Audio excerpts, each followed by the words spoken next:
तो चलिए फटाफट अंदाज में देखेंगे देश और दुनिया की 50 बड़ी खबरें। महाराष्ट्र सरकार में मंत्री नवाब मलिक की गिरफ्तारी पर गरमाई सियासत। महाराष्ट्र में आज महागाड़ी नेताओं का प्रदर्शन। आज सुबह 10 बजे महात्मा गांधी की प्रतिमा के पास महाविकास अघाड़ी के नेता आंदोलन करेंगे। केंद्र और ईडी का करेंगे विरोध।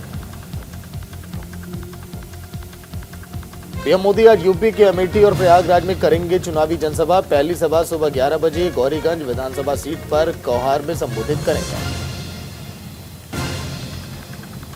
पीएम मोदी 12:30 बजे पहुंचेंगे प्रयागराज, जनसभा को करेंगे संबोधित। बीजेपी प्रत्याशियों के पक्ष में वोट देने की करेंगे अपील। गृह मंत्री अमित शाह का यूपी कैसरगंज बहराइच में करेंगे जनसभा। निशाने पर होगा विपक्ष। अमित शाह बस्ती में बीजेपी के लिए भरेंगे हुंकार। छठे दौर में बस्ती की 5 विधानसभा सीटों पर होंगे मतदान। समाजवादी पार्टी के अध्यक्ष अखिलेश यादव के आज प्रयागराज और फूलपुर में करेंगे चुनावी सभा। निशाने पर होगी राज्य की योगी सरकार। अखिलेश यादव दोपहर में गोंडा और प्रतापगढ़ में करेंगे चुनावी रैली। डबल इंजन की सरकार पर करेंगे प्रहार। बीएसपी सुप्रीमो मायावती की आज बस्ती में होगी चुनावी जनसभा। बीएसपी प्रत्याशियों के लिए वोट की करेंगी अपील। निशाने पर होंगे सीएम योगी और अखिलेश यादव।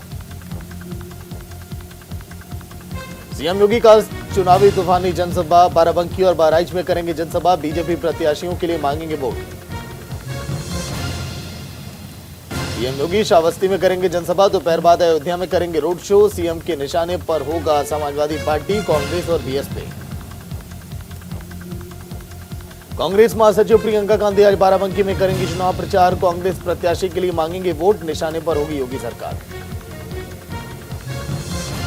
रक्षा मंत्री राजनाथ सिंह आज पूर्वांचल के कुशीनगर और वाराणसी में करेंगे चुनावी रैली। बीजेपी के सुशासन को आधार बताकर मांगेंगे वोट। मुंबई में 168 कोरोना के नए मामले आए सामने। किसी से कोरोना की मौत की खबर नहीं। 255 कोरोना संक्रमित मरीज हुए रिकवर। दिल्ली में कम होता हुआ कोरोना का कहर। बीते 24 घंटों में 583 लोग पॉजिटिव, 3 लोगों की मौत। एक्टिव केस की संख्या 2344। पंजाब में पिछले 24 घंटों में 165 लोग कोरोना से संक्रमित, 3 लोगों की जानें चली गई।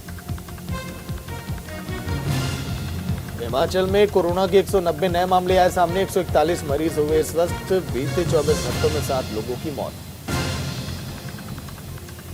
तमिलनाडु में बीते 24 घंटों में 618 लोग कोरोना संक्रमित, 2153 लोग हुए रिकवर, 4 की मौत।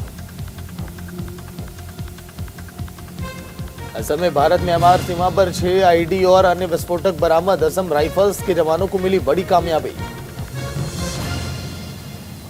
श्रीनगर में ताजा बर्फबारी से नेशनल हाईवे पर जमी बर्फ की मोटी परत। वाहनों की आवाजाही पर असर। आम लोगों की जेब पर बोझ बढ़ाते हल्दी, जीरा, धनिया। 14 महीने में आसमान पर पहुंचे दाम।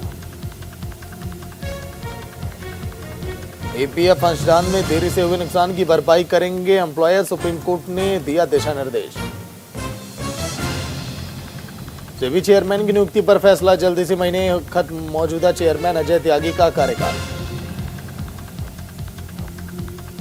मुकेश अंबानी का अनुमान 20 सालों को ग्रीन एनर्जी में सुपर पावर बन सकता है देश। क्रिप्टो के विज्ञापनों को लेकर नियम होंगे सख्त। देनी होगी उत्पाद से जुड़े सभी जोखिमों की जानकारी। अमेजन फ्यूचर ग्रुप विवाद। सुप्रीम कोर्ट ने दोनों समूहों को national company law appellate tribunal लाने के लिए कहा। मारुति सुजुकी इंडिया के लिए सेमीकंडक्टर की सप्लाई में सुधार। मारुति के वाहनों की बिक्री जल्द बढ़ाने के आसार। अमेरिका ने यूएन जनरल असेंबली में कहा यूक्रेन में रूसी हमले से कई लाख लोग होंगे विस्थापित। संयुक्त राष्ट्र महासचिव एंटोनियो गुटेरेस ने कहा यूक्रेन रूस संकट से दुनिया खतरे का कर रही है सामना। संयुक्त राष्ट्र महासभा में यूक्रेन के विदेश मंत्री दुमित्रो कुलेवा ने कहा रूस को रोकने का है दरकार, वरना युद्ध से दुनिया का होगा अंत। यूक्रेन के विदेश मंत्री ने कहा कि दुनिया को अतीत की गलतियों को नहीं चाहिए दोहराना। 4 करोड़ यूक्रेन नागरिक चाहते हैं शांति और एकजुटता। अमेरिकी राष्ट्रपति जो बाइडेन ने यूक्रेन को किया आगाह, बोले अगले 48 घंटों में रूस यूक्रेन पर कर सकता है बड़े पैमाने पर हमला। यूक्रेन की सीमा में 20 किलोमीटर अंदर तक घुसा रूस, 550 टेंट और सेना के लिए बनाया हॉस्पिटल। यूक्रेन के समर्थन में खुलकर सामने आया ब्रिटेन, उपलब्ध कराएगा सैन्य सहायता, रूस पर लगाएगा और भी ज्यादा पाबंदी। लेबनान ने आईएस के 3 आत्मघाती आतंकियों को किया गिरफ्तार। दक्षिणी बेरूत में शिया धार्मिक परिसरों को निशाना बनाने की योजनाओं को किया नाकाम, कई हथियार किए गए बरामद। बिल गेट्स ने भारत की वैक्सीन बनाने की स्किल्स की तारीफ की, कहा भारत ने करीब 100 देशों को 15 करोड़ से ज्यादा कोविड-19 वैक्सीन की दी है डोज। चीन में पढ़ने वाले भारतीय छात्रों के लिए खुशखबरी, चीन का वादा, वापसी में नहीं आएगी कोई बाधा। पीएम मोदी ने की युवा ग्रैंड मास्टर प्रज्ञानानंद की प्रशंसा, का हम सभी आपकी सफलता से खुश हैं। टीम इंडिया और श्रीलंका के बीच पहला टी20 आज लखनऊ में जीत के इरादे से उतरेंगी दोनों टीमें। श्रीलंका की बड़ी मुश्किलें, कुशल मेंडिस और महेश दक्षाना चोटिल पहले टी20 में हो सकते हैं ये बाहर।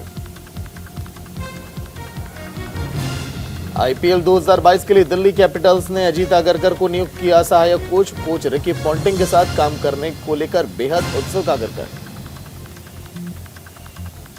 आईसीसी वनडे रैंकिंग में मिताली राज पहले स्थान से फिसलकर दूसरे नंबर पर आई, स्मृति मंधाना 8वें स्थान पर। टॉप 10 में 2 भारतीय महिला। इंडियन सुपर लीग फुटबॉल में केरला ब्लास्टर्स और पेरेरा डिजाज पर एक मैच का बैन, रेड कार्ड दिखाए जाने पर लगा बैन। रिलीज से पहले कानूनी पचड़ी में फंसी आलिया भट्ट की गंगूबाई कठियावाड़ी, सुप्रीम कोर्ट ने फिल्म का नाम बदलने का दिया सुझाव। बॉलीवुड सुपरस्टार पवन कल्याण और राणा दग्गुबाती की फिल्म भीमला नायक को अब मेकर्स हिंदी में नहीं कर पाएंगे रिलीज, जॉन अब्राहम को मिली बड़ी राहत। बहन जोया अख्तर के घर पत्नी शिवानी दांडेकर संग पहुंचे फरहान अख्तर, डिनर पार्टी में फैमिली और दोस्त भी वहां पर थे मौजूद। प्रतीक सहजपाल और अरूप खान का गाना रंग सोनिया हुआ रिलीज, चार्टबस्टर बनने के लिए तैयार है ये गाना। अनुष्का शर्मा फिल्म चकदा एक्सप्रेस के साथ फिल्मों में कर रही हैं वापसी। महिला क्रिकेटर झूलन गोस्वामी की जिंदगी से प्रेरित है ये फिल्म। उमा कुरैशी की मिथ्या है one time watch series, Avantika Dasani का बॉलीवुड में चमकेगा सिक्का।